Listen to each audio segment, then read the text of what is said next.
ఎక్కువైనా సరే ఇవాళ తీసుకుందామనే ఆలోచన వచ్చిన వాడే ప్రతిరోజు 5 రూపాయలు ఇవ్వనోడు 10 ఇస్తా ఉంటే 10 ఇవ్వనోడు 20 ఇస్తామంటూ ముందుకు వచ్చాడు.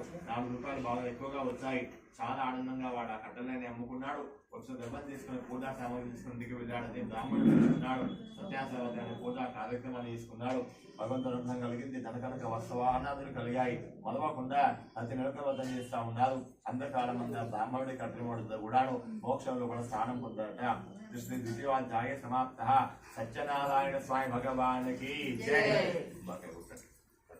पुष्पणे बृहस्पति पशु दास्तानां चन्द्रागं हतः ओं भूर्भुवस्सवः तत्सवितुर्वरेण्यं भर्गो देवस्य धीमहि प्रचोदयात् सच्चन्त्वर्तेन वसुञ्चामृतमस्तु अमृतवस्य स्वाहा ओं प्राणाय स्वाहा अपानाय स्वाहा व्यानाय स्वाहा उदानाय स्वाहा समानाय स्वाहा सत्यनारायण स्वामी देवताभ्यो नमः फलान् निवेदयामि मध्ये मध्ये उदकपानोपयामि नीराजनं हिरण्यपात्रं मधोः पूर्णं ददाति मधव्यो तानीति एकदब्राह्मण उपादति एकदयजमान आयुष्येति ददाति तमासहित श्री सत्यनारायण स्वामी देवताभ्यो नमः मंगल नीराजन दीपं दर्शयामि नीराजनानन्तरं शुद्ध आचमनीयनोपयामि नमस्करोमि सत्यनारायण स्वामी भगवान की जय।